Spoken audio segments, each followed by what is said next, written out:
And hello, everybody. Welcome to Planet 412. It's been a little while since we've done an interview, so we have an amazing one for you today.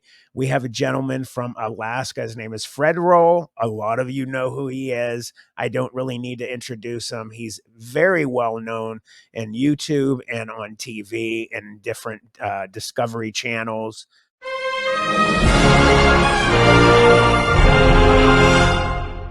Fred Roehl, sir, how Hey, are how's it you? going? Thank you for joining us on Planet 412. Yeah, definitely, man. Thanks for having me. I appreciate it.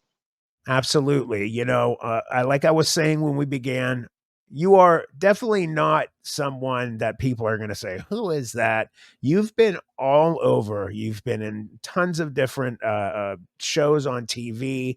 You've been all over YouTube. You have your own channel. It is doing great. I love everything that you're doing. So, first, I want to thank you. Can you let everybody know, a little bit about yourself? Yeah, no, I appreciate that. And so, my name's Fred Roehl. I'm from Bristol Bay, Alaska. I'm a Young Tribal Council member, and that term can be thrown around, but what it breaks down to is my tribe's belief is not all can speak for one, and not one can speak for all. And what it breaks down to is how you communicate and how you present yourself, basically in representing what you're doing.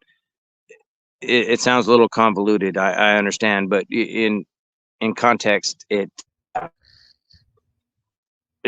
a belief system to where when it comes to our oral history, especially, each family has their own oral history, and one family over here may have their oral history doesn't have like hairy man experiences or anything. Maybe they had Mhm. little people experiences, or maybe they had something along the lines of acoustica, or moose man, or whatever it may be. Mhm.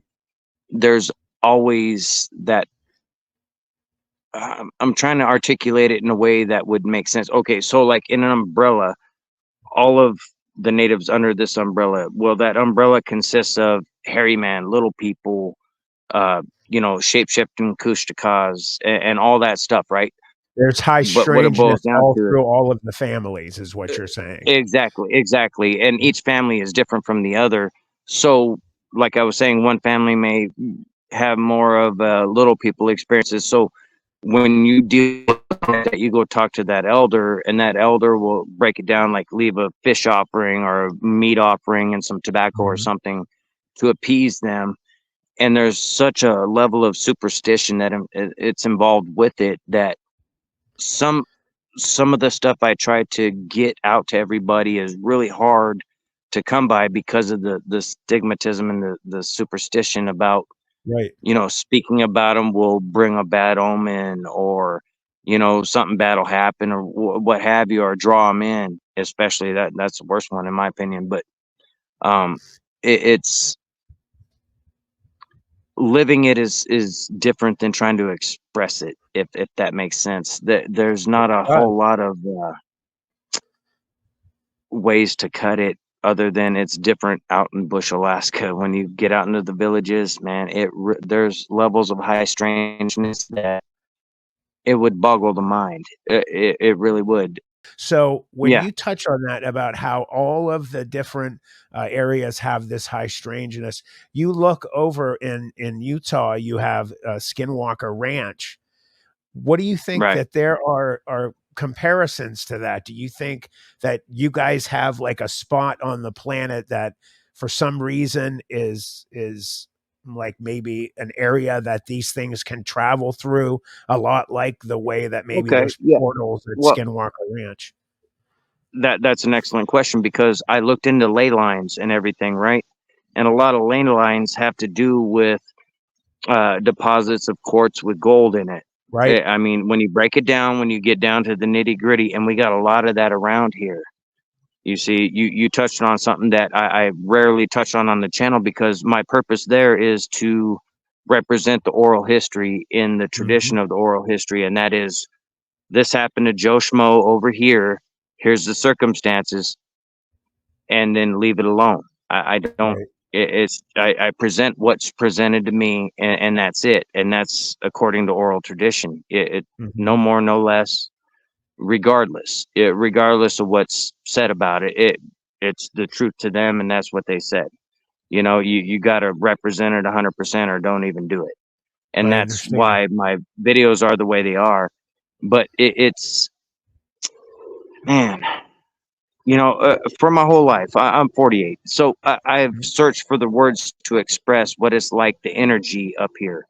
Um, there's certain things that happen. You could be walking alone in the woods and done it 1,000 times, and all of a sudden you hear one noise, and you can't pinpoint that noise or what it was, or was it a stick break, or what got my attention. Even the noise that got your attention is elusive, right? Mhm. And all of a sudden the hair stands up on the back of your neck, and you realize you're in mortal danger. That kind of feeling, okay, fair enough, I just expressed it in very meager terms compared to the Mhm. reality of when it happens. You know what I mean? So it's man, it it gets real fast. I'll put it that way. It's kind of weird. I've always had the feeling that some of these entities are like they feed on that negative energy. Because a lot of the experiences shared with me, and just like mine, I felt toyed with. I felt like I was being terrified, white knuckle terrified, and it was like they were feeding on it because they were big enough. We should have been in the river. We should have. There's no question about it. You know what I mean? And it just begs to question why. Why are there thresholds they don't cross? Why is there like that? What's the trigger from them breaking a tree and making themselves known versus the way they came at me, the way they've come at, quite a few people I've spoken to. It's not every time. And I don't want people to misconstrue what I'm saying. I don't think there's a Mhm. hairy man behind every tree. I'm Right. saying when it does happen, the more information you have as far as the noises they make, the telltale signs of uh, things about to go, kind of crazy, and equating that to, oh, I remember hearing that, this, maybe I don't want to be here, maybe I should reevaluate whether or not I'm going to stay here and Right. get out of there. Maybe you're possibly getting near where they sleep, where they have children. Maybe that a situation you get bluff Right. charged out of certain areas. It, Regardless how you cut that pie, you want none of that pie. You know Right. what I mean? You not up here. Not you don't want that up here. uh it seems to scar a lot of more people than from what I hear from down the states. Right. Like there's people to this day, like poor Miss Carol. She can't even go to her home on the land where her husband is buried and not feel harassed. We measured 18-inch tracks out of her house. We had orbs outside of the house. Like, I mean, it's just it's really messed up. For the listeners. So, say for instance, we have some people at Salt Fork State Park in Ohio, which is really, well known to have a lot of Sasquatch in there. They have, say for instance, sometimes violent situations where they're bluff charged, but the majority of the time, say people, what you're saying in the States, are not getting the actual kind of violent kind of, my life is in danger as much as what you guys are getting there. Yeah, because I rarely hear anyone speak about primal fear being like realized in their mind. You know what I mean? That primal fear, like when I made eye contact, every fiber of my being wanted to run away, but it was stuck in my skin. It was like every nerve you have tried to run, but it was blocked by your skin. It was like an electrical jolt through my system. Can you explain what happened? So was this in the woods? You saw a Sasquatch, and this, how did this I'm occur? sorry. I'm sorry. I got ahead of myself there. Oh, okay. So in '06, and I've shared this in many places, but in '06, me, an elder, and my cousin, we were up the Nuyahcook River, and we were up there to go gold panning and whatnot. And so me and my cousin were worker bees for my elder. We were just there to do our job and be good little minions. But we were there a couple hours, up on the Nuyakuk River, which is about 248 river miles from Dillingham, where we're from. And so we unloaded the boat. It was no big deal. We made, my elder made like a salmon stew, salmon chowder, same thing. We get up there, it's like a couple hours before the sun goes down. So we left Dillingham September 13th, 2006. I know that for sure because the day before, the 12th, was my birthday. So I know we left the 13th. Well, we didn't make it to the Nuyakuk till the 17th because my elder, being on the river, got cold. We stopped in Nustuyahawk for a couple of days before we continued on upriver, right? We ate and we were chilling. On the way up, I had just bought this 870 Remington pump action shotgun, right? It was going to be my brush gun. It was a rifled barrel, ghost ring sights, combat front with the hood. Nice. Yeah, it was set up nice, dude. It was Marine style. It was like a brushed stainless, kind of Oh, wow. I'm finish. getting Yeah, jealous it was now. really nice. I paid Yeah, good money for it back then because they were just coming out with those like the souped up versions of the shotguns right. or whatever. Anyway, so I'm adjusting that rear sight because on the way up the river, I had shot it a couple times at some ducks and missed, and so I knew I had to adjust that rear ghost ring sight that slid back and forth. Right, so I'm fucking with that.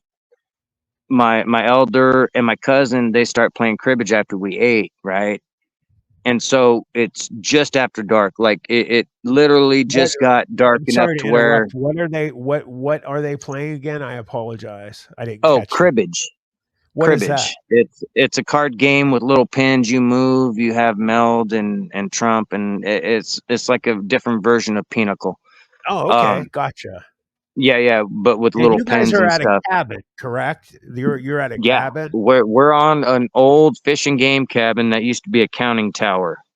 And Okay. so what that meant is there was literally a platform that was outside of this place on the river's edge back when the fish and game observers would literally punch a clock, go out, and stand on that tower and visually count each salmon they see with the little counter. Okay. That's how they used to do it. Now it's Wow. upgraded with lidar and sonar type Yeah, they stuff. don't mess So around. it was irrelevant now.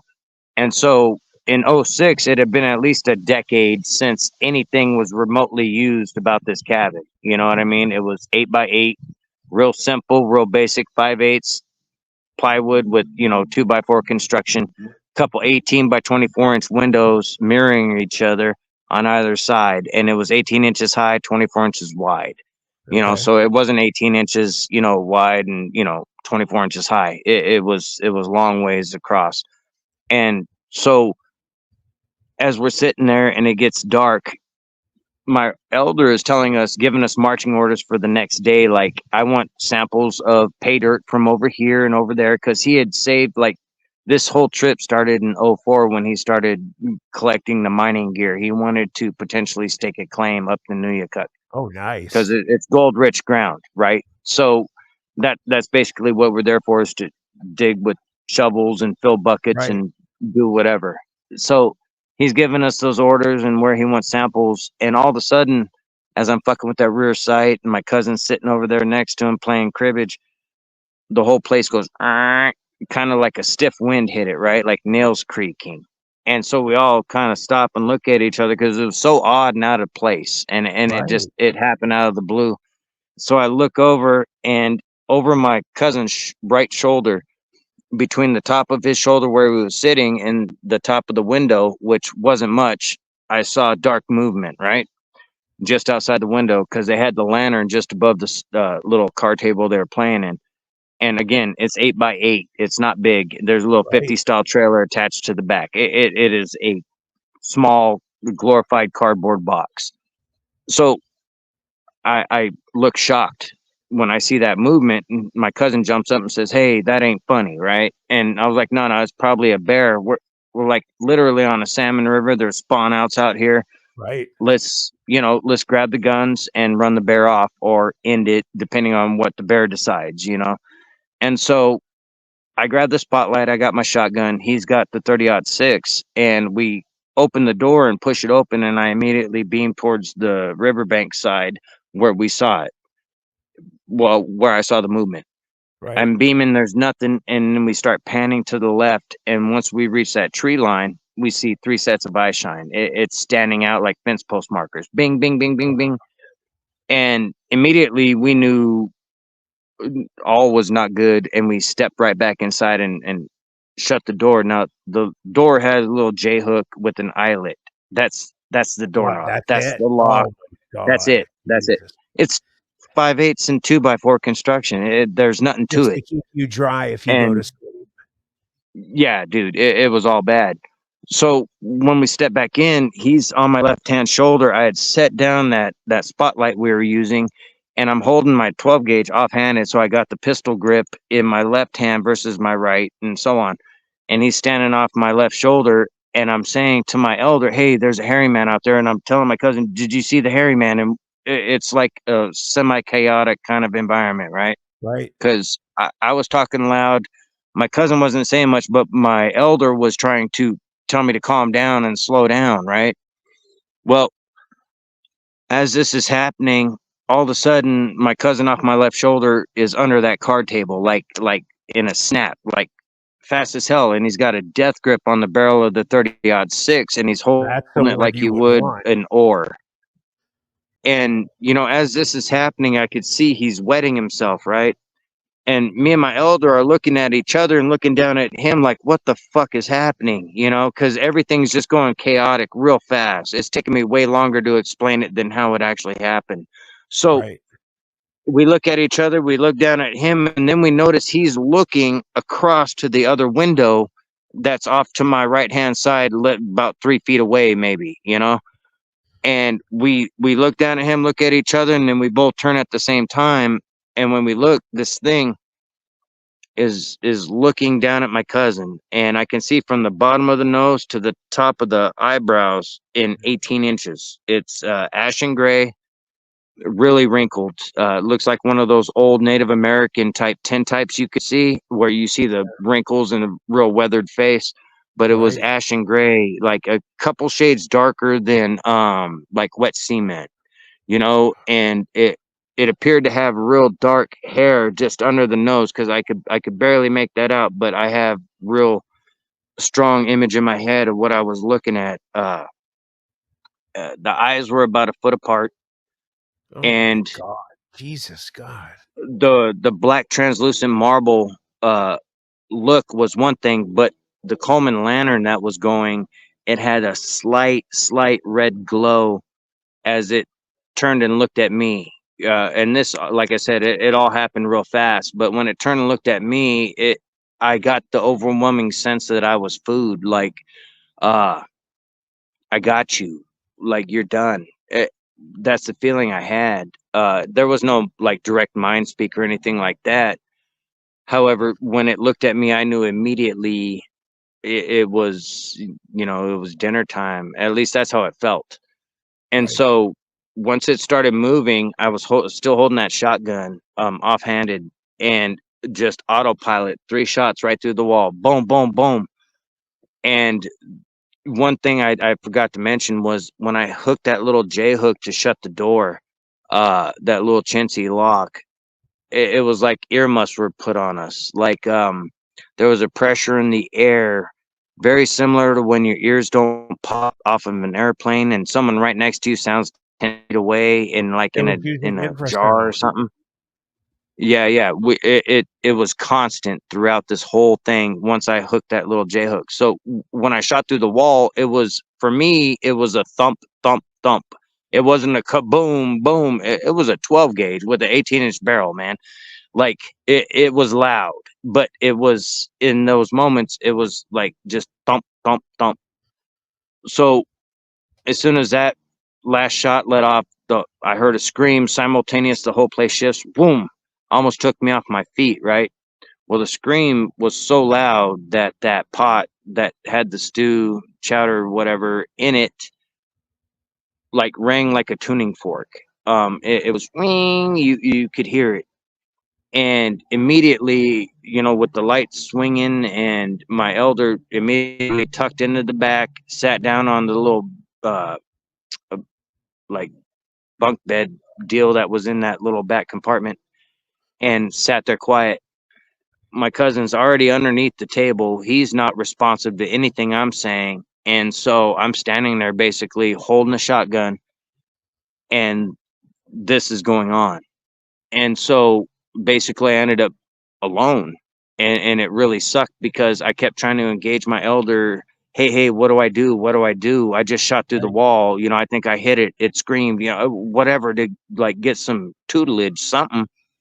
And he would talk about the price of fish that year and how many pounds he got. Like it was so odd, you know He was so ready to go. yeah, it was messed up. And so I attempted initially to grab that 30-06 from my cousin, right?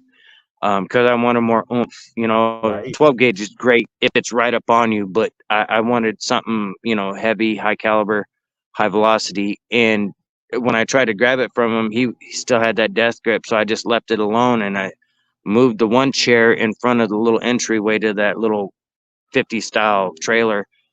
And the other one, for whatever reason, I put in front of the door, like that was gonna do something. But I Right. wasn't in my right mind. It was all bad.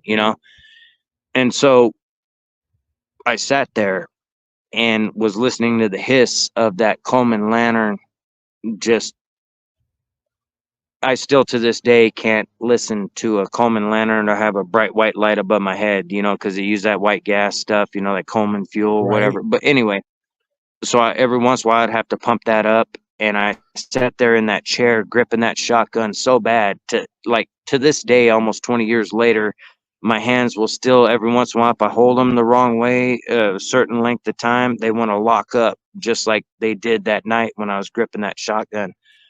Man. And I sat there, man. I sat there and contemplated how they were going to rip me apart, how it was going to go down. I ran every death scenario in the book through my mind, and that's the only thing that allowed me to calm down, was accepting I wasn't going to see the other side. I'm not Right. going to see out of this, so I'm going to, this is it. So, God bless it. Let's do it. You know, that was the only way I could stop, like, shaking like a leaf on a tree. And even by saying that, I wasn't like, "Oh, I'm tough now." No, no, I was still freaked out. It was not good. Um, and so I You were sat there basically for alone. basically, yeah, because anytime I engaged my elder, it was deferred and deflected to a different, not even remotely similar topic. You know what I mean?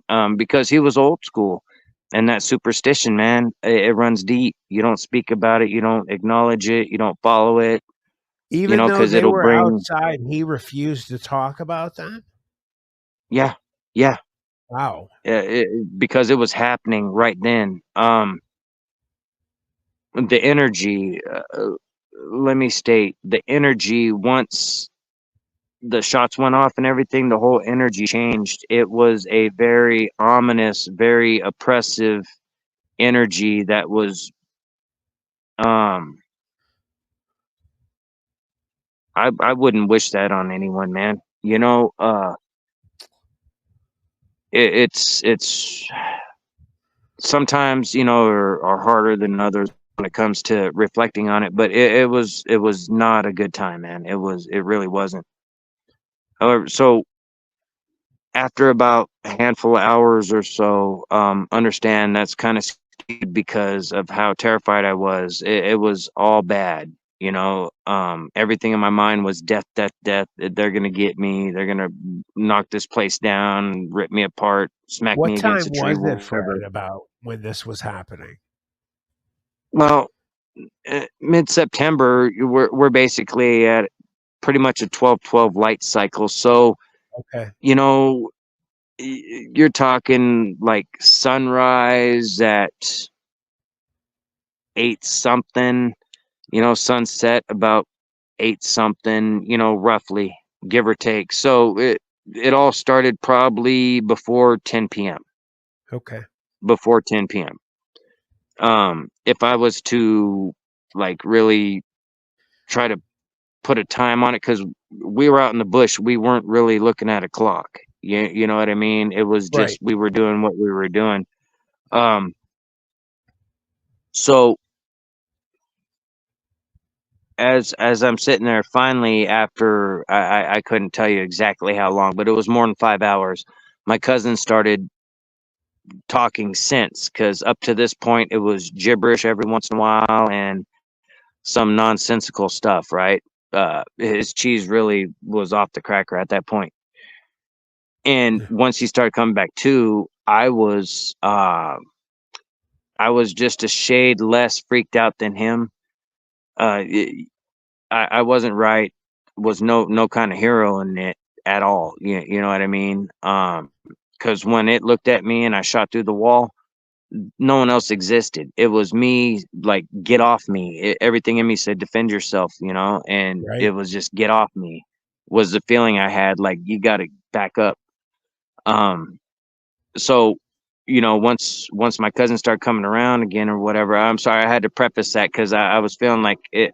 I'm no hero in this. It was just circumstances, and I wasn't gonna go into the darkness quietly. But so when he started stirring and coming back, I got him off the ground. I got him calmed down. I said, "Hey, man, I shot it. It's gone." I was trying to reassure him, even though I knew better. I could feel that it wasn't done. Like, this weird feeling. So I'm telling him, I shot it. Let's get you changed. You're good. All that. And then, once he calmed down, we started talking. I said, "What did you see? Why did you end up under the table? Did you see the hairy man outside?" And his response to that was, "Yeah, I saw the three outside when we came in, and he was off my shoulder. He was more in line with that window looking out, and the way this little place was, I was at an angle, at like a 45-degree angle from this window where I was standing, and he was Right. more had a more direct line of sight. And with the light, I guess this thing showed its teeth at him, right? Oh, And that freaked him out. When he went under the table is when it came in closer, and then we turned and looked at it. That's what he was able to tell me, because he watched us look at him and then look across and see it.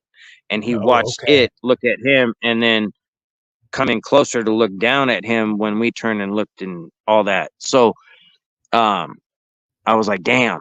I was like, well, get dressed, let's get you changed. And we started this escape plan, and it was essentially get to the boat and drift away, because we didn't want to run the outboard in the dark, because that's just, Right. man, it's not what you want to do. But drifting, we figured we could spotlight and use oars or whatever. It was our preliminary plan. And so as we're going through it, and it's quiet, it's deathly quiet, and we're calm because there's nothing going on.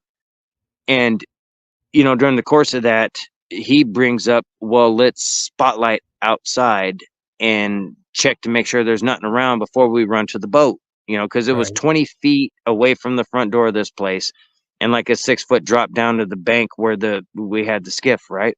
Gotcha. And so we got it mapped out in our minds what we're gonna do. And so we spotlight, and we had to kill that Coleman lantern because it was creating a mirrored effect on the inside, so when we're spotlighting out, we were getting a lot of feedback from that Coleman. So Right. we killed that, and we're beaming out the riverbank side first, and we look really good, and there's nothing. And then we go to the side where we saw that eye shine, and we started up, that beam up towards where we saw that eye shine. We started panning back, and there's nothing. I mean, it's just dark. You see the trees, but there's no eye shine. There's no movement or nothing. And off the back corner of this place, like kitty corner off the back corner on the inside riverbank side, there was an old outhouse. It was about 8.5 feet tall, single sided roof. Everything in this place was made with minimal cuts. So Okay. it was all minimal cuts and just real quickly put together. And so once we reached that outhouse, and we didn't notice at first, but behind it was this big black silhouette. And what now this is happening in microseconds. So when we look, all of a sudden we see it immediately. However, it doesn't register for a second because it's so black. It's like absorbing the light, man. It didn't give anything back. No eye shine, no hair sheen, none of that. Like a black bear, you light it up and it's gonna sheen. It's gonna have some sheen to it with the black. You're gonna see it. But this was like it was absorbing the light. Absorbing. I've seen And that so myself on a yeah, different animal and before. so with this outhouse being 8.5 feet tall, I'm a carpenter by trade, so I'm pretty good with and heights. And what was standing behind it, that big pitch black like nothing, was 13 to 14 foot tall, about 5.5 feet wide. It was hulking. It was, you could see it had mass, but it wasn't giving anything back. It was like the weirdest thing, man. And then all of a sudden it moved a little bit, and man, we killed that light and we tucked back in that little cubby area. And at this point, in all honesty, man, we had barrels crossed. We were not good. We were freaking out. None of us were talking to each other, but yet we were all talking. You know what I mean? Like Yeah. it was chaotic and You were pitch black. preparing for the end. Pretty much, pretty much. Yeah. And you know, that was white knuckle terror, man. We sat there in the quiet, shaking, mumbling, and then once things, it got so quiet. We didn't hear that thing, like we didn't feel it move, we didn't hear it move. It just started moving when we were watching it, and that's why we tucked. And it was just dead quiet. So we didn't know if it was still there. We didn't know where it was, you know. And Right. so we're really, really quiet. We're sitting there, and we calmed down because it's so quiet. It had to have been an hour or two, maybe. Yeah, I mean, it was a minute, you know, because we were freaked. So as we're doing that, we are in the midst of still trying to make our escape plan. Like, we got to get out of here. We got to get out of here. You know, we were panicking and stuff. So one thing that you got to remember is when this was happening, it was so it was so it was messed up. It really was, you know. Anyway, let me finish. Let me finish. So as we're sitting there, you know, it was quiet, pitch black thing out there, and it was so quiet. We calmed down. We like settled down, and we started reevaluating this plan a little more. Uh, we had initially relit the lantern long enough to grab ammo, and basically that was it, and killed the lantern. And we were kicked back. We weren't doing a whole lot. We were just chilling, just kind of sitting and waiting. But I say chilling very, we weren't really chilling. It was more like nervous anticipation. Right. So we keep discussing this escape plan. And then all of a sudden, off in the distance, like the near distance, we hear this. It sounded like helicopter rotor wash, this thump, thump, thump, thump sound, right? And then we start feeling it. Well, it was one of these things runs by the cabin we're in, this little shack. It's a glorified cardboard box, is what it is. But once it runs by, all of a sudden you could feel however many of them were out there start running around the place, and we're in pitch black, so we're feeling it in the ground as these things are running around, and you could feel the different sizes of them by the impact on the ground. Right. Some were less, some were more. And so they would do that, and then they would back away, and then they would do it again and back away, and they did that a few times. In my mind, the way I remember it, it seemed like it lasted 15, 20 minutes, but Right. realistically, it was probably longer than that. Yeah. Um, but at one point, like the second time they started running around, we could hear something outside of that little camper sniffing it. It was smelling it. Oh man. Um, yeah, and so that was a different level in the pitch black. You could clearly hear this thing sniffing the trailer, and it was all bad, man. It really was. It was like, you know, I've revisited. I've shared this, you know, this experience elsewhere, and you know, when it was going on during that time when we could hear them and then heard them sniffing, that was when I started feeling toyed with. Um, because it was evident they were big enough, more than big enough to tear this place apart. And if Right, someone just shot right. me, I wouldn't want to tear it apart. Get them. Like, yeah, shoot me again. Let me show you. That's And odd, so, Fred. I just for 1 second, I yeah, apologize for interrupting you. You had mentioned also, and I've seen through the years, situations, you have a pane of glass, you have your just box there. Is there something with them, do you think, that they're not allowed to do something to certain structures or humans or because they right. could have easily just pulled that thing apart? Yeah, and uh, I only have anecdotal evidence, but it seems like there's the threshold thing. Like you hear Right. black-eyed children have to be invited in. Right.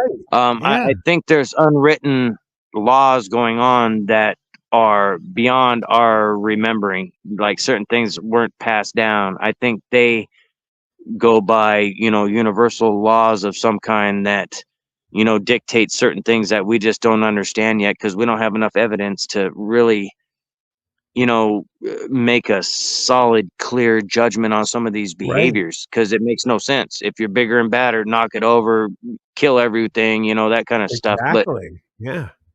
it seems to be something to it. And, that's another driving force. What makes an experience like mine versus just someone witnessing it and leaving so different? Like there's a trigger somewhere and I wish I knew what it was, because it's not good. So, that whole thing calms down and we're quiet, it's quiet, and we start revisiting our escape plan. So, and at this point, feeling like you're being toyed with, it really was really starting to bug me. Like at these points in time, I was thinking, I want to run outside with that beam and just start shooting whatever I see. Like I was getting really, even though in my heart of hearts, I knew at the time I wouldn't, but there was this feeling like I should just like make a stand, Yeah. something Go crazy. out But fighting. yeah, yeah, go out fighting. That's it. But however, when it came down to it, we reevaluated getting out of there, And so once it was quiet and we were quiet and we started talking again about our escape plan, it dawned on me our anchor was like on a 50 to like maybe 70-foot long rope that we dug into the tundra, Oh, and man. there's about 10, 12 feet of chain. And so we're talking about that. And no one was volunteering to go over and pull that freaking anchor because it was in the Right. direction of that tree line where we saw the eye shine. So no one was volunteering for that shit. And so, like, here's my knife. And our game plan was my cousin go in front of me with my shotgun. I'd have the 30-06 to cover him, so I'd have a longer range distance, because he was first out the door, close range, he'd take care of. I had 30-06 Right. for anything further out, whatever. And my elder shotgun was one of those old, like old timey Wingmaster 12 gauge shotguns, Yeah. and we had trade out the ammo, the birdshot for slugs, and I had it slung over my shoulder. And so my elder's behind me. So the plan was we get out of there, we get to the riverbank and jump off. He would fire up the motor. I'd help my elder get his footing because it was a pretty steep little bank there. And he's, in his mid late 60s at this point. Right. And Right. so that's our plan. That's our initial game plan. He's going to cut the rope. He's going to fire up the motor. I'm going to guide our elder and just, it'd be just like that. Right. So we start getting our game plan. We got extra ammo in our pockets. We got our important personal stuff, and we're just about to go out the door. Now, at this point in time, the light has changed outside. It is definitely on the better side of morning, and it'll be getting light soon. You know what I mean? And so as we're getting ready, all of a sudden we hear what sounds like a pellet gun getting shot at the place. It's like a thack, thack. The cadence is just one and two, one and two. And then all of a sudden it just escalates to like a hailstorm against the wall we're about to go out. The door was getting pelted as well. Right. And so immediately we're right back into that little back cubby hole barrels crossed again, freaking out, right? And that's when I really started getting mad because that really felt like anytime we were making a plan to get out of there, we were countered with terror. Like every time we were getting ready to get out of there, they knew it, That and was they would yeah. bring another I was level gonna of say they scared. knew exactly what you guys were doing. They were watching every step you took. Right, right. And, 2020 hindsight, when they were running by and running around outside, I think that was in 20 I'm speculating, but I think it was because I shot through the wall immediately, and they were running around to see if I was gonna shoot again. That's how I feel about it. I don't know if I'm right, but that's how it felt, like they were running Right. around tests to see if I was gonna shoot, but anyway, so, the hailstorm hits and we're tucked back in there, and it goes quiet again, and, you know it really, even though you're with people, the level of loneliness, when in a situation like that is very, it's sobering because, looking back, I didn't realize in the moment, but looking back on it, it was very lonely. I was just a speck of dust, like waiting to die, is how Right. it felt. Um, and so again, sitting there quiet, we're quiet, it calms down, we calm down, and it's getting lighter and lighter out, right? And so it's to the point to where we can easily see that tree line. We don't need a flashlight outside. It's not like necessarily sunrise yet, but it's on the better side of it. And, Did the there's sunrise nothing make you guys feel like a little like more the word well, what's the word I'm looking for? Did you guys just secure. feel like yeah, like a kid when the sun comes up and Yeah, you had a yeah, nightmare? yeah. You feel better. Yeah, that was Right. definitely the feel. And so we look, there's nothing. And so we decide it's go time. And it was like we had done it our whole lives, man. It was so quick and efficient. We're to the edge. My cousin jumps down. I turn back. I set down the 30-06 and I bring my elder to the outer side away from, what I considered the danger side, the inside, part Right. of that shack from the riverbank. And I helped him get his footing because there's a lot of dew that time of year, and it makes it. We're on a cut bank, it's kind of a slope, about 45 It would be degrees or so, and slippery. I had to help him get his footing. And as I knelt down, that old shotgun over my shoulder, the butt stock was hitting the ground and kind of pushing me forward a little bit, right as I'm helping him. So every time I leaned forward to help him, it kind of was like a different setting on a e-brake, like da da Okay. da da. And Yeah. so at that point, he had his footing, so I scooted back about 4 to 6 inches and stood up, and like just in front of my face and my hat, within inches, this rock about a little bigger than a basketball whizzes by my face, and immediately my eyes lock on it, and everything goes like slow motion, like that shock. And this thing hit in the water so hard in about 3 feet of water and hit bottom before it could close over it, fast moving water. And it sounded like a gun going off. And at that moment is when like that pressure, that earmuff feeling that the whole night They it were had been using like that. infrasound on you. Yeah, that's when that ended. And I turned in the direction that the rock came, and that's where that big black mass was coming out of the trees, and it was almost floating. You couldn't see the articulating of the limbs, but it was moving, and I put 3 shots with that 30-06. I mean, bam, bam, bam. And, you know, it didn't flinch. It didn't do that. It stopped moving forward, but it didn't buckle, none of that. And Uh-huh. we've killed walrus, bear, moose, like a couple 1,000-pound animals, like with a shot or two. And this thing just ate 3 of them center mass. I've been asked, "Why didn't you shoot it in the head?" I was like, "I couldn't see one." All it was a big black mass moving out. It wasn't like a clearly silhouetted target. Right. There Right. was like it was just happening right now. And so I shoot it 3 times and nothing. And I jumped down the bank, and I noticed when I jumped down, my shotgun was left on the riverbank and not in the skiff. But I figured he got stumbled maybe when he jumped because I wasn't really paying attention. I just knew we were close to getting out of there when he jumped down and I started helping the elders. So he had the motor running at this time when I jumped down, and he didn't cut the line. And so as I jumped down, my elder is at the edge of the skiff, right? And the motor's running and I'm yelling, throw me the knife, throw me the knife. And he throws the knife and after I grab the knife, I set the 30-06 in the bow, and then I go and I cut the line, and he's got the motor revved real high, like real high. You And I'm like, almost fall idle out of the down. boat. Yeah, the outboard on the boat. He's got it idled real high and he's trying to shift so it's not shifting. And I'm like, idle down, it'll shift. And he's in the middle of fumbling that. I start putting the chain in, and I notice my elder still hadn't swung his feet in. I rush over and I shove him in there, right? It bruised his wrist pretty bad, but we had to go. It wasn't, it wasn't a Yeah, park trip, yeah. It was time to And so roll. he swings his feet back towards the bow and he's looking back towards me along with my cousin. And as I get back up front and I finish putting the chain in, I'm thinking about grabbing that shotgun. But as he gets it shifted into reverse, I look back at them, and then all of a sudden you could see his eyes get big and my elder's eyes get big, and they're looking up at the bank behind me.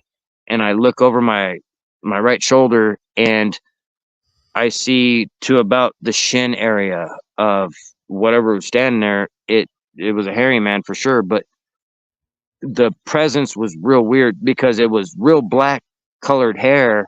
However, the tips of the hair were like red. So it wasn't.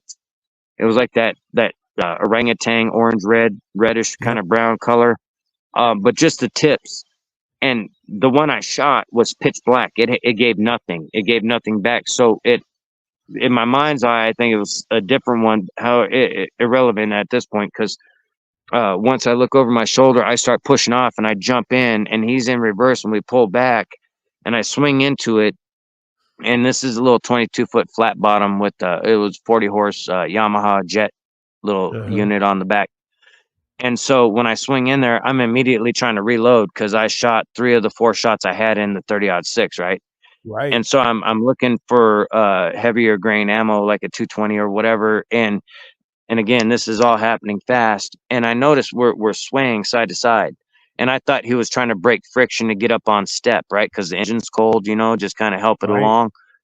But that wasn't it. I found out like years and years later, like 17 years later almost, that he was actually swerving back and forth to avoid the rocks these things were throwing. And there was a few of them on the riverbank we just left chucking rocks at the outboard trying to stop us.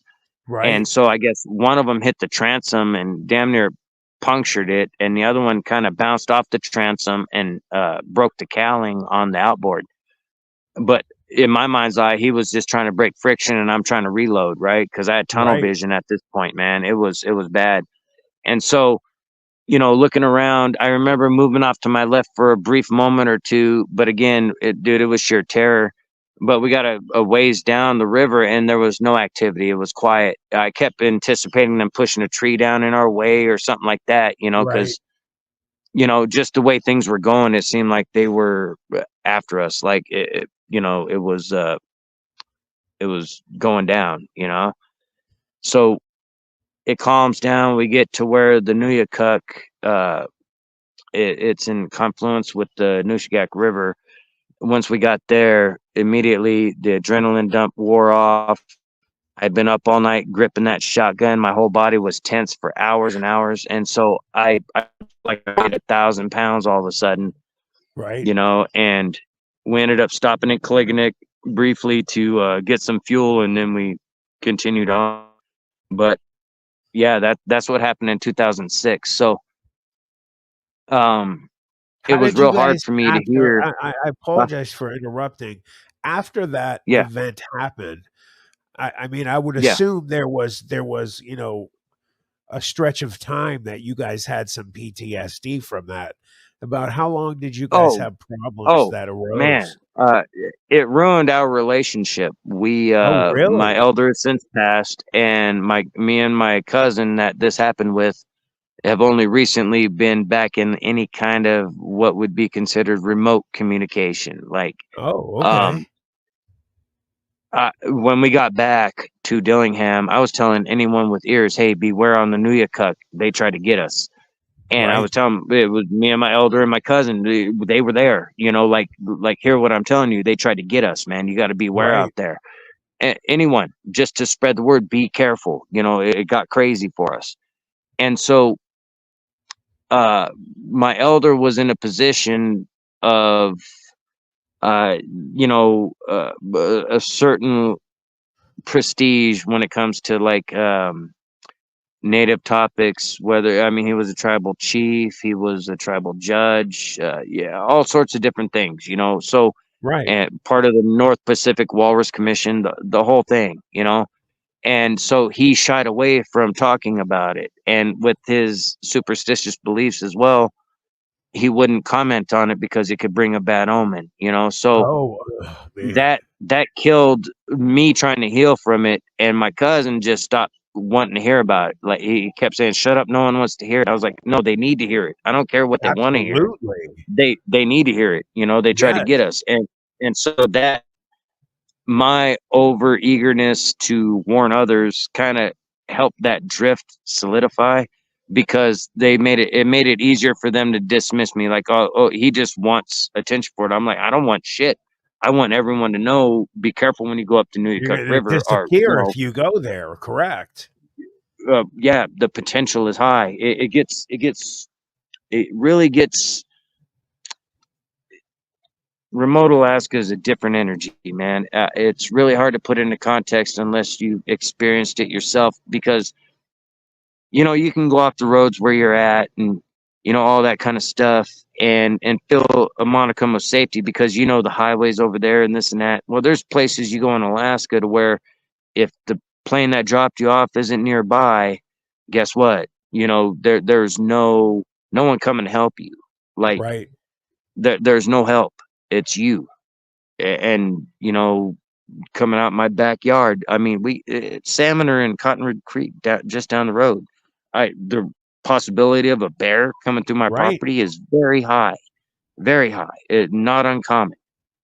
But that's the thing about Alaska. It's so Last Frontier is a very good name for it, because literally when you step out the door, you're in the food chain.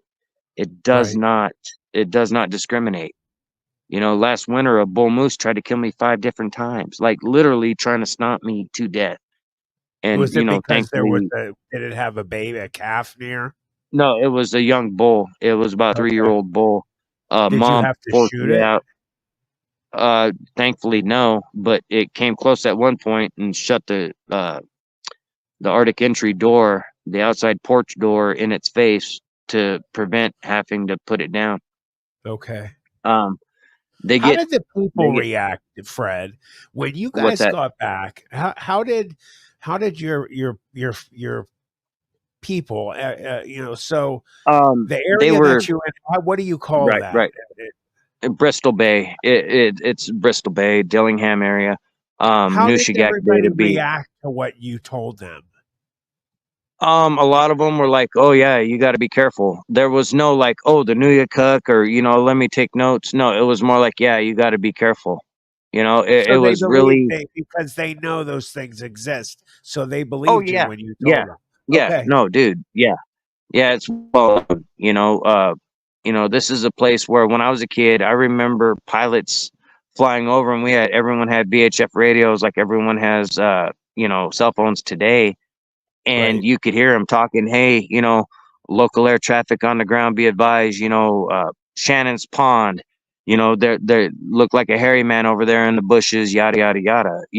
Things like that would go on. Neighbors would warn other neighbors, "Hey," Right. we would hear things from the Andersons, like at the end of the runway, saying, "Hey, there's a hairy man in the gravel pit, warn the kids," and then we would be brought inside. Um, so it's nothing new in the village, and So, you know, can I ask you it, another it's question, Fred? yeah, yeah, certainly. I apologize for interrupting you. So it seems like the Sasquatch or Sabe, whatever you want to call them, there are much more prone to killing humans to eating them. So obviously, everybody who is familiar with Alaska knows that people disappear regularly there. Do you think Yeah. that a lot of the people that disappear are disappearing from those beings? I don't necessarily think a lot, but any is too many. Okay. I would say uh, a small portion of them, I believe without a doubt, just due to oral tradition and what was shared with us. And a lot of people would be like, "Oh, oral tradition, that's folklore, that's mythology," and that's bullshit. No, what it There's is always truth to mythology. yeah, What yeah, I saw, and you it's know what? all the I wanted to bring something up to you real quick. When you right. saw that Bigfoot or whatever you want to call it turn into that black mass, you brought me back to when I was 14 because the animal, the dog man that almost killed me and my three friends when this train came by this building that we were in and it was leaving. It actually started to morph into basically a big black mass. There was no Mm, limbs, there was just a little bit right. left of the shape that it had. It's so odd. What do you think that they're doing there? Well, let me be clear, and I'm sorry if I wasn't. This thing didn't morph. When we put a light on it, it was pitch black and absorbing light then. And then when I saw it again was the next morning, it was still pitch black, absorbing light, and just a big black mass. I didn't see Okay. it morph. Okay. It Okay. was still a big humanoid shape, like huge. Gotcha. And so there was no morphing. And I apologize if I was confusing in any way when I was explaining that. Um, yeah, it was. It's really. It felt like a big black nothing there for us. You know what I mean? Like So there we wasn't saw there the other ones wasn't like clearly. you was there like a Sasquatch shape to it? Yeah, yeah, it was a big Okay, humanoid okay. shape. I mean, you could see, a little bump for a head, big broad Right. shoulders, hulking arms. Like it But was not evident what detailed. no detail. No, you couldn't Okay, see the I got you. articulation of the arms or legs. It just moved. Like it didn't bob up and down like steps. It just moved. It was just like a A lot gliding of almost. people I've heard, that have had experiences with Sasquatch say the same thing, that when they walk, it's not like a human being. It's real smooth and they just glide across the ground. Yeah. That's really strange. Yeah, and that's what I saw, and then, because a rock was just thrown at me, I was, firing, but there's things that happen out in this world that sometimes you just can't account for. You know what I mean? I have unanswered questions. People ask me, "Well, they're so strong, why didn't they knock it over and just snatch you up?" Well, fair enough. Why didn't they? That's I want to Right, know too. Like, that's one of the answers I'm looking for because it bothers me every day. Like, there's this weird survivor's guilt kind of thing, and it's not even as a survivor, like we lost somebody, but I think it's more because I lost my family members in that connection because we were three peas in a pod for 31 years right. prior to this. And I'm so, sorry to hear that. oh yeah, man, it is what it is now. This is almost 20 years ago. So, I've had time to process it and, Right, put it to rest or whatever. However, it was just very traumatic and it broke us up. And I know part of it's my doing because I was pushing so hard at the time that, hey, we got to tell people, you got to right, quit saying, oh, whatever, whatever. Let's get the truth out there. And, they were reluctant. And so that kind of created more of a divide, like, because I felt insulted. Like, how dare you right. not? How dare you not? Dude, I was right there. You know what I mean? You saw what I saw, Yeah. like, come on. And it was disheartening and it was rough, man. It was rough. And so, that's can't change it now. That ship has sailed. There's no way to really Do you to make this amends. day, do you have nightmares ever about that event or PTSD Yeah, still to this day? yeah, yeah, at times. Hell yeah. Like sometimes I share the experience, it doesn't bother me. And other times I share it and, for a handful of days I'm like waking up startled, Yeah, like you know what I right with mean? you. I do. Because trust me, I'm no hero in this, man. I am not a hero. Right. Just because I happened to shoot it, that was just autopilot. Like, get off me. Like, You're trying to I, save your own life, man. yeah, That was yeah, do or die. yeah. That was it. And so, I don't want to come across like, oh, I saved the day or some bullshit No, like no, that, not because at that's not all. the case. It was circumstances, and man, it was freaky as hell. That is But a yeah, so absolutely horrifying story. I mean, you know, I can't help but go back to what happened to me. I see different things, but there's so many similar types of events that happen between the two of us. Did you see? yeah. Real quick, did you like see your life flash before your eyes at any point? No, no, it Okay, wasn't flashing before my eyes. It was more visualizing, not fantasizing. Kind of sounds kind of morbid, but it was like trying to picture how they were going to kill me. Like okay. Oh, I would have done and the same thing.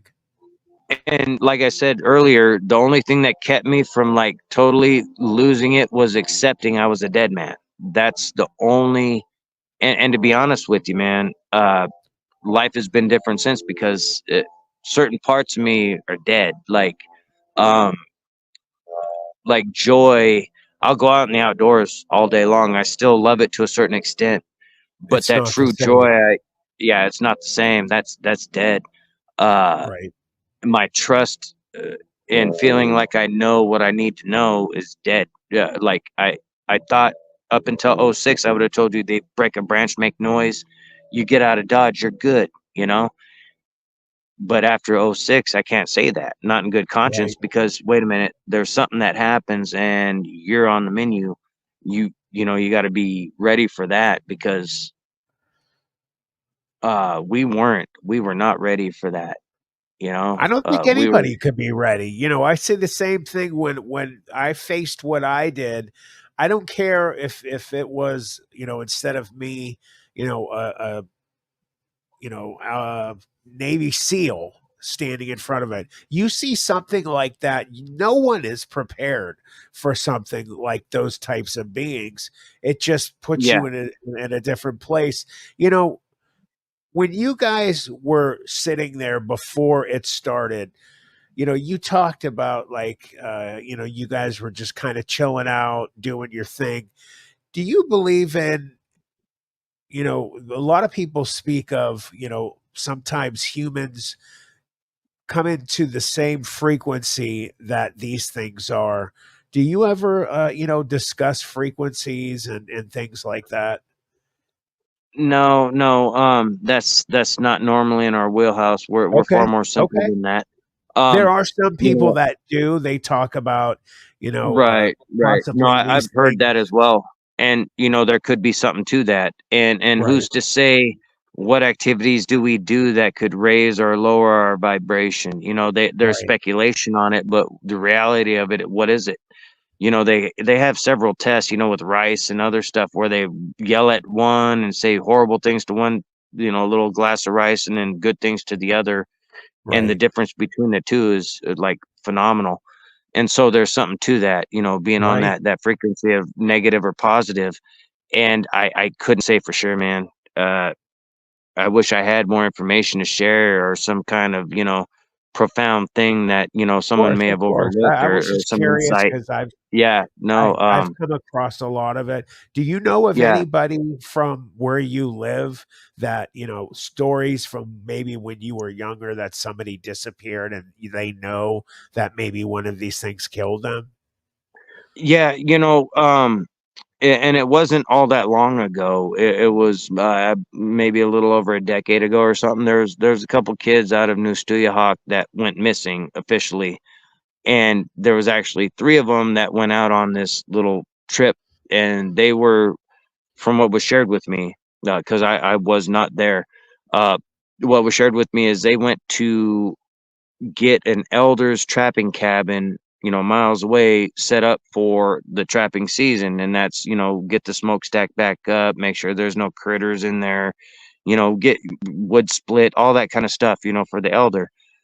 And, they got in there or whatever, and it was told to me that they heard something outside, like noise being made, like being lured out. There was banging, some other stuff going on to where they were lured out. So, they thought maybe another villager had showed up because it didn't sound like animal making knocking noises. It sounded more human. Humans knock.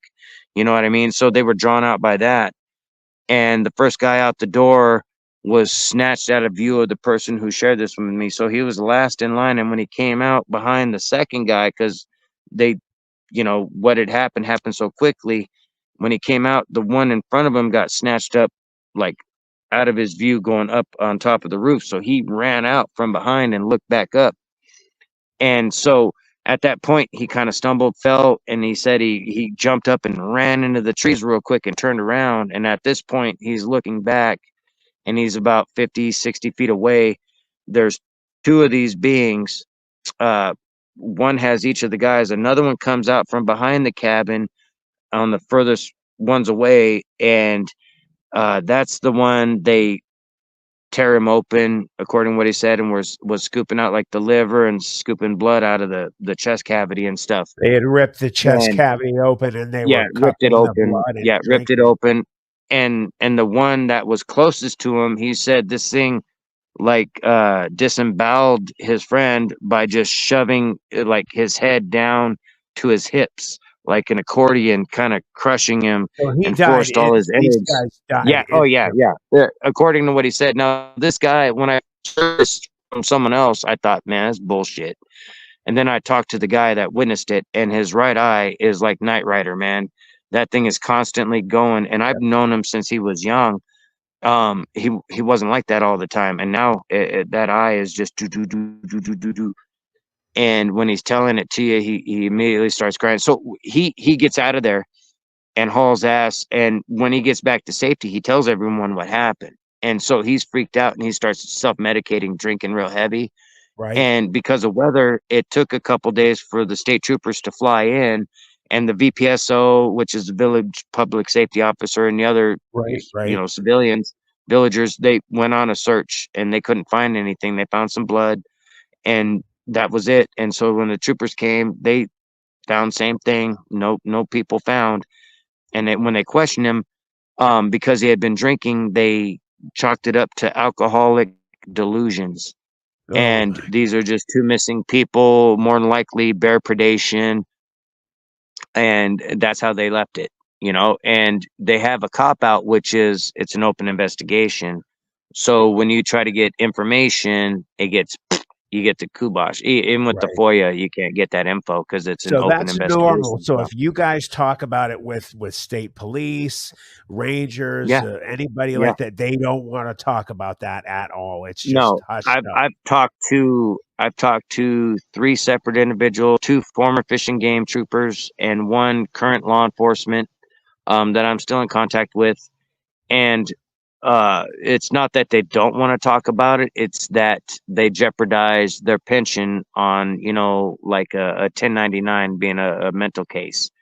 Um, and so they're basically bullied without being bullied into not writing up a proper report when it comes to certain things because they know it won't go far and they'll be told to redo it, you So, know? And I don't want obviously, to the speak for, government knows that these things exist. So, what do yeah, you think that yeah. do you think that they purposely are just keeping it quiet? Do they have these things? Do they Um, capture these things? I think it's all of the above, but however, I think their purpose for not sharing with us is let's look at the outside of the timber industry and all that national Oh, park yeah. revenue and all that stuff. Let's Yes, look at sir. the human cost. 500 to 2,000 people missing a year up here. Even if just a handful of those are because of these creatures, how are they going to come out and say, "Oh, we know about them," without there being a serious liability? Right, So I think they won't come out with any information about it until unless they do it like a soft disclosure, like the UFO thing, right. where they got plausible deniability and they're not admitting, they're just saying, "Hey, this is happening," yada yada, whatever. Um, I think that's their only way around it because if they admit to it, dude, the liability. Think about. not just I mean, Alaska, but everywhere. the world will change Yeah, yeah, immediately. These things exist. And what you yeah. touched on is huge with, everything Uh, okay? yeah, yeah. There's just one of Never the medic never plane. helicopters flying by. No one for me. No one for me.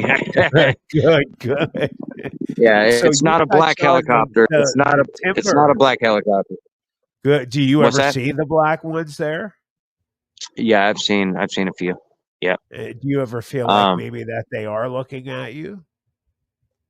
oh, I don't think so. I think Okay. maybe at the point in time when I was way out in the middle of an encounter location, yeah, because You I was think that there. they're But up I there don't think looking they're at new following me things? home. No. I don't think they're following me home or none of that kind of shit. But we have been buzzed by helicopters. The biggest one was a Chinook. It circled us twice, and as soon as I got my camera out to record it, it flew off, and I got it Okay. on video on my Clutna Lake video one. You could see, the opening 17 seconds is when I just got my camera up and hit record, and there was like a couple second delay on the GoPro when you hit record before it actually starts recording. And during that time, they started flying away, and that's when I caught them flying away. And you could see the guy in the rear door just standing there looking at us as they fly away. What do you think Uh, that they were there for? I don't know. We were at an encounter location when they circled the first time, and then they kind of backed off, and so we went down to the canoe and got out of there. We went straight across the lake, but as we were coming to the other side, it circled us again. And then that's when I dug out the camera and started recording, and that's when they flew off. Do you So, think that maybe there was one around you and that's why that they were there? well, we were in an encounter location, so I mean, Right. it could be. I hate to speculate like that. I Right, don't want to right. over dramatize anything, but the potential is there for sure. Correct. Yeah, and so yeah, just eerie stuff, man. Yeah, You touched I've on talked to. something really big, Fred, the timber industry. If they found out that these, everybody knows for sure, Sasquatch are real, they're living in those areas, that destroys the timber industry. So, I mean, Right. Yeah. that is Yeah. Yeah. It's a unbelievable huge what that industry. would do. Okay, Yeah. so Yeah. No doubt. No doubt. Yeah. So I think it's more than just the one thing. You know what I mean? And so they have an incentive not to necessarily be forthright or right, uh, you know, push what's actually being experienced out here. By everybody. It's not exclusive to Native Americans or whites or right, blacks or right. whoever. It's across every spectrum, social class and otherwise, education level, the whole gambit. It's irrelevant when it comes to what people are actually experiencing out there. And so, and that's another thing that boggles me. If these people are so smart, these academic types, why are they not taking into consideration all these little facets, Right. anecdotal as it may be at times, you know, you, where there's smoke, there's fire. And you Agreed. would think they would pick up on that and kind of put themselves out there. There's a few that do. There's Jeff Meldrum, great guy by the way, and Right. various other ones. And and they're only people. They can only do so much when the majority of everyone's going to make a mockery of it, and there's a small percentage that truly understand what's going on and have experienced things. It makes it really rough. You know, Do you think um, before you and I, kick the bucket, that we'll see possibly, true proof on, with you obviously know you've seen those. I've seen oh something yeah, incredible, but right. that Like everybody for the finds out. You yeah think yeah that'll happen? yeah. I think we're nearing a tipping point. Look at all the cameras. Look at all the eyes on it. I feel we're at a tipping point, and a lot of people say, "Where's your evidence?" It's like, look around you, man. Right. There's so much evidence out there, from videos to footprints to you name it, 100%. and people want to dismiss it because there's a small portion that are hoaxes and just tomfoolery, shenanigans. And so they lump it all together instead of looking at Correct. each and every one individually to see its merit. And so, until that changes and, there's, like you said, a biological specimen that they can't deny or, call a hoax or whatever. it it'll be a little bit up road, but I feel we're at a tipping point, and there'll be vindication for a lot of people here real soon. I hope so. You know, I don't want, of course, anybody to get hurt, but you know, from what I saw, I've heard other people. Of course, you know, I hear a lot of things that it's cringeworthy that you're like, oh man, you know, that's not. Thank you for your story. You know, good job making Right. it up. But then there's the other ones that you hear similar things that you've seen. You see their eyes. You believe certain things. I've had a few that Yeah. Yeah. I really, you know, they've seen similar things that I have. You, I'm sure, have um, really changed our lives, changed my life. You know, you talked about ley lines. I actually looked up ley lines. There's a ley line that goes through Columbus, Ohio. It goes directly under Youngstown, Ohio, where I am. This area, Right. Beaver Creek State Park, Salt Fork, Cuyahoga Valley National Park. These are all areas that are extremely well known to have Bigfoot, dogman. There's people that have actually pictures of a dogman that you know. One of my videos I'd like people to watch. Uh, it's really mind blowing what these types of events do to you. You spoke on in the area that you know live, obviously in Alaska, tons of high strangeness. You mentioned things Yeah. like the Yeah. Kushtaka. Yeah. Do you 100% believe in the Kushtaka? Yeah. Yeah. I haven't seen one myself. However, I know what the the oral history dictates, and so I know that our oral history is accurate. I have to stand in the integrity that the rest of the oral histories are accurate, and stand with integrity, because we don't waste our talk on nonsense. We Right. tell each other the oral history for our preservation, our betterment, to where we know where the good fishing grounds are, the hunting grounds, winter camp, summer camp, what bears, moose, whatever it may be. It's all about our preservation. And so people will mistake it as folklore and, whatever mythology, but it's not. It's the facts that keep us alive. And that's why we're here today sharing those things with you, is And I appreciate that, you because know, of and that. I Yeah. respect that. You look at how far, you know, the I'm thinking for a second here, so this will be cut. So bear with me for a second. No, no You worries, know, man. No worries. I look at, you know, different kinds of Native Americans. That I look over at you guys with similar oral history that goes so far back. And like you Yeah. said, Yeah. why would that be wasted on, you know, tomfoolery or making things up? Obviously, you Yeah. know, the history, they've seen these things.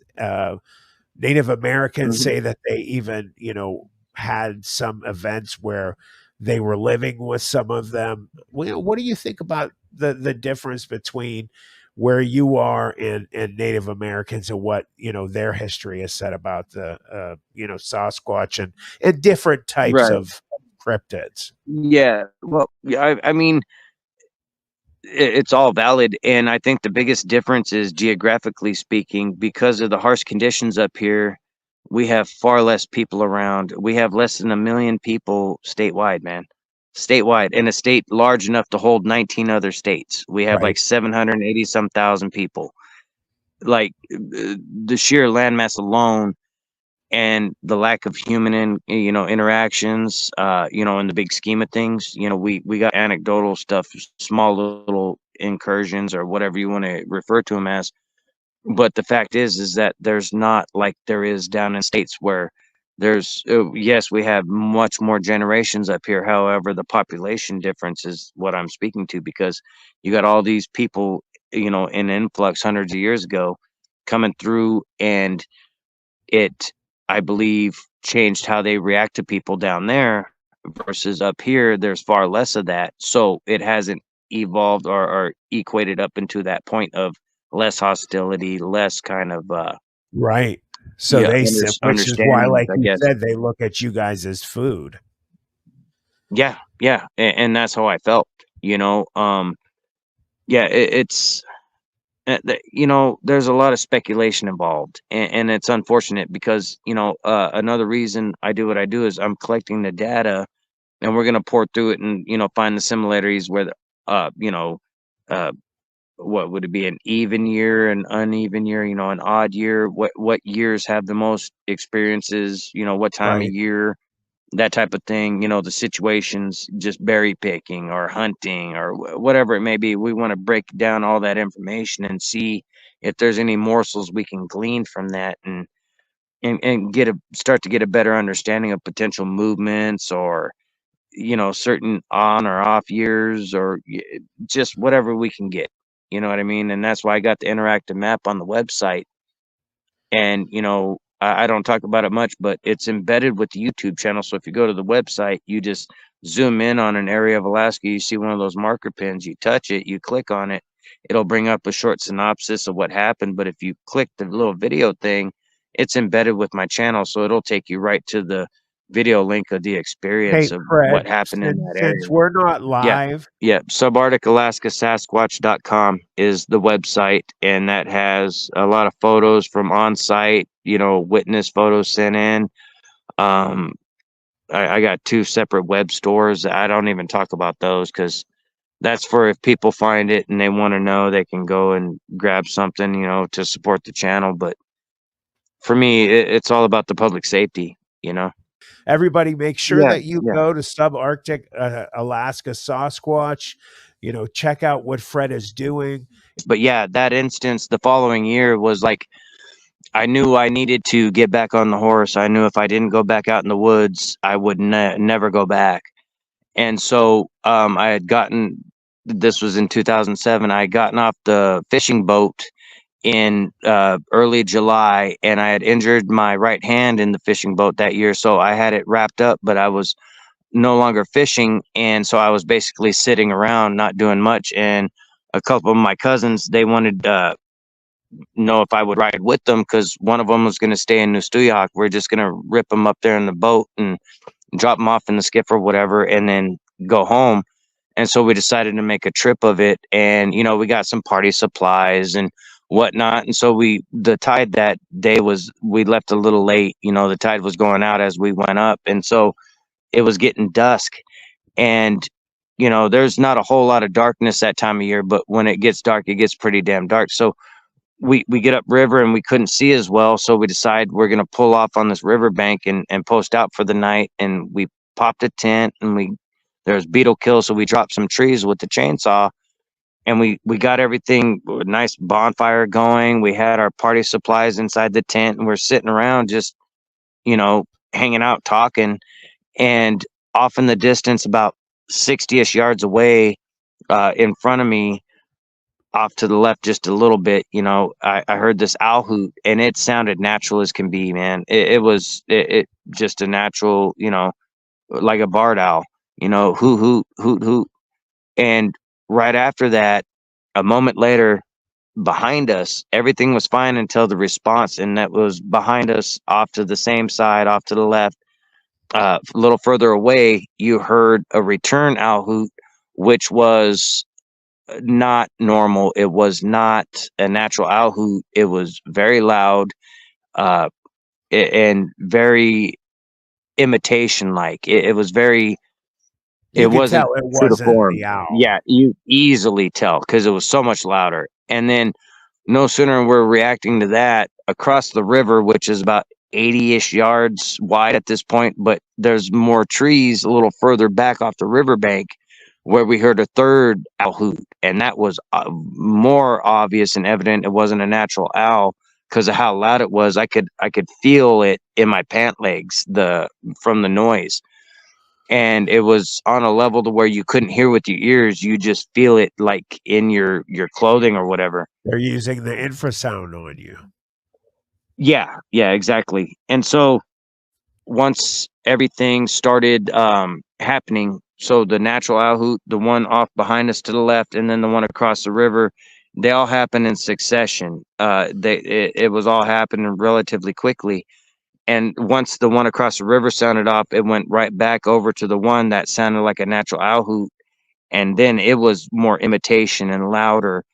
And incrementally, as it was going around, it was getting a little closer each time, right? So after about the second, third time of that, the one across the river, we heard it make its owl hoot, and then we heard it rushing through the brush. So we're all looking that way, and at this point, we had already started stacking the bonfire real high.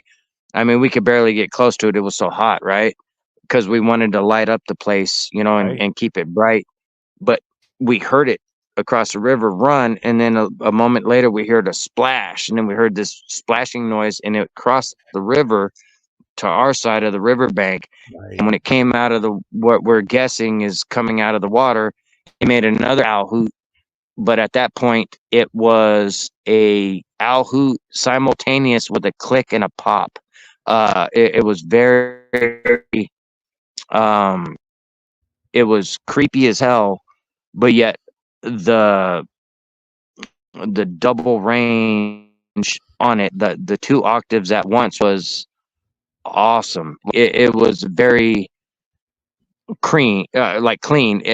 Each sound was individual, but yet it was one sound. If that makes And sense, it again, was something very crisp and happening that clean. The no click and human pop. being could ever imitate. No, no, there was no way. Yeah. And once it did that, it was about I would say 80 yards in front of us when we heard this, and then in succession, the other two did the same thing. Owl hoot with the click pop. And as that started happening, we at this point we got back to back with our rifles, and we're all looking around like, what the hell? And off, if we're facing the riverbank, off to our right hand side, about maybe 40 yards, we heard rustling in the grass. Now, in this area, it was wide open. We would see if there was something there of any substance. There was nothing. The bonfire was bright. We could easily see the grass and the little shrubs. There was nothing over a foot tall, and there was noise over there, and that was it for us. We snatched our stuff, we left the tent there, and we jumped in the boat, and we drifted off. We pulled the line, and we drifted down a little ways and dropped the anchor, and got caught in the current a little further away than we wanted to be. But we didn't want to. Sorry about the helicopter. We didn't want the fire to get out of control, because this bonfire was going good. And so we sat there a minute, and as we're looking back there, we're freaking out like, oh man, I can't believe this, freaking hairy man. And as we're talking, we could see shadows moving, but never anything directly in front of the fire. We could see shadows from, the reflection of the fire, and the shadows Yeah. cast from things moving around. And then once that started happening, these demonic like sounds, man, it was horrific. It sounded like bloody murder going on over there. And then shortly after that, pieces of that fire we had started, because we had 6 foot pieces of log, where you'd have half of it in the fire and the other half you just Right. wait till it burns down and push it in. Those started getting flung out into the river, and then that's when we pulled the anchor and drifted out of there. So they were That was throwing logs that were on fire at you. not at us, just out into the river. Okay. It was definitely not directly at us. I think they would have hit us if that was the case, but it was like they were They wanted to put it out. putting the fire out. Yeah, they were putting the fire out. And all Wow. those sounds going on at the time, man, it was horrific. If there was a Hollywood guy there with audio, he would have loved it. It sounded just demonic as hell. All the different noises, cackling. It was really that Were high there any strangeness, man. sounds? Have you ever I'm sure you've heard, the Sierra sounds before, Ron Moorhead. Yeah. Oh yeah. Yeah. Yeah. Were there similar We've sounds we've going heard on? not from that not from that incident, but however, Okay. we have heard murmurings and heard very similar but different. Like, he refers to it as samurai chatter. What Right. we hear up here, it sounds like a dialect of Yupik almost. I was told by an elder many years ago that they speak the first language that everyone used to Okay. speak, and it's a type of Native American language. Like I think it's the Eklutna Indians up here speak basically the same dialect of Sioux or Lakota or Wow. whatever it is down in the That's states. incredible. You know, yeah, and I was told that it stems from that original language. So, uh, that's why we call it the hairy man, and we don't use its Yupik name, because when you give it power, and it could, Okay. it could bring you trouble or whatever. So, that's where the whole hairy man stems from. It's a way of talking about it without invoking it. You know, So it's but very similar to what, happens with skinwalkers and the Native Americans there. They don't want to yeah, speak about them as well. yeah, yeah, definitely, and I'm sure it's along the same reasons. It probably brings a bad omen for them as well. And I don't want to dismiss superstition. I don't, because it came from somewhere, and I'm Correct. sure it deserves its due respect.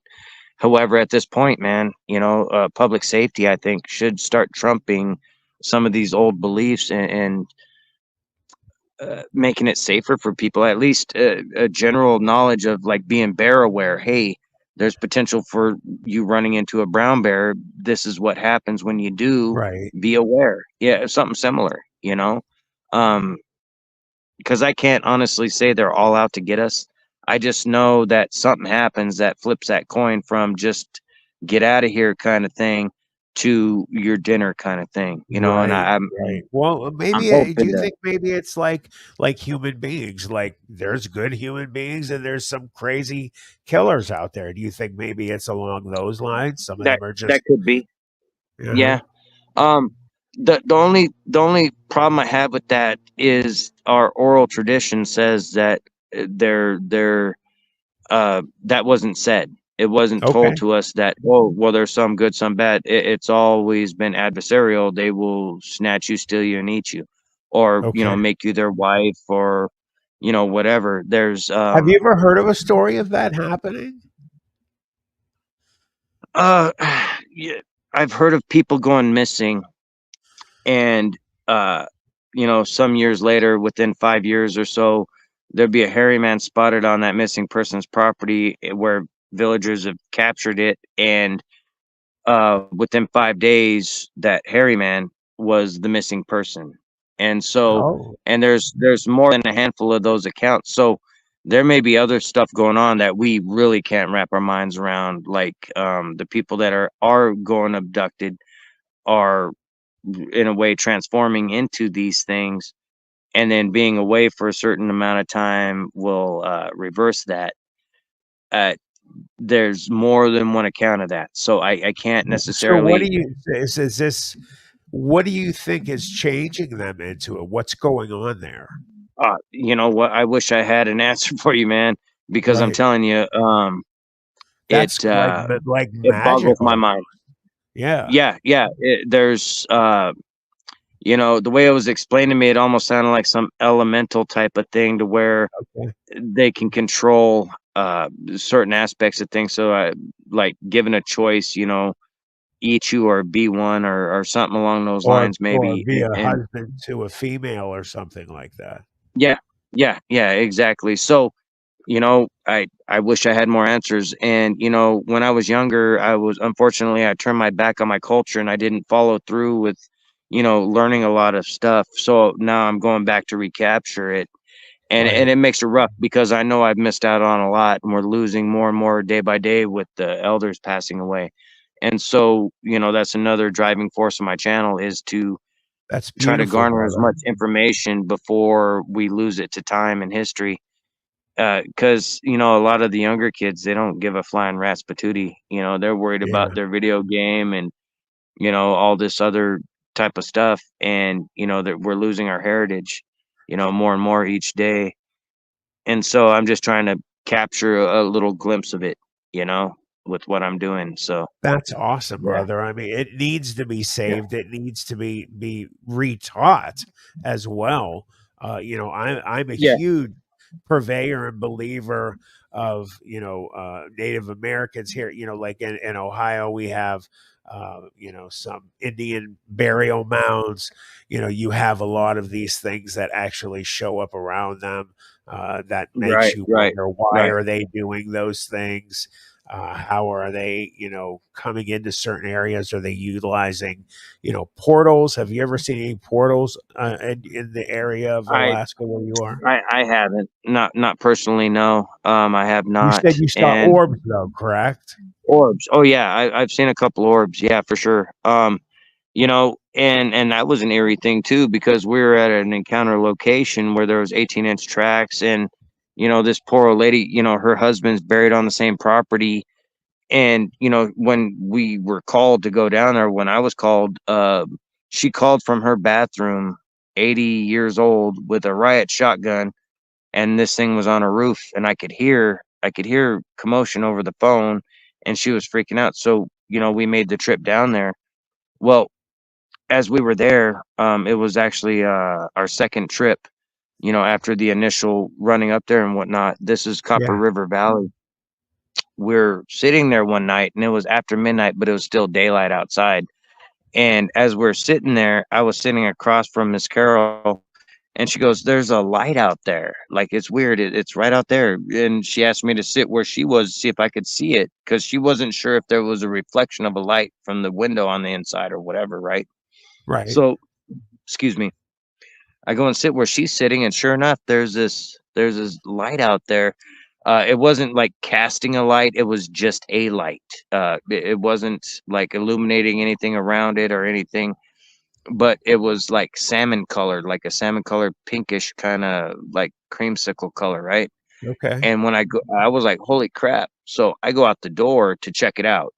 It was obviously not a reflection from inside, so I wanted to get eyes on it, because in the center it was a brighter light, like a whitish light, and it almost looked like there was some kind of uh design to it or something. So I wanted to get a better look at it, so I go out the door, and my buddy Ryan, I call him Squatch Bait, he comes right behind me with his AR-10, because this was freaky. You could feel the energy was different.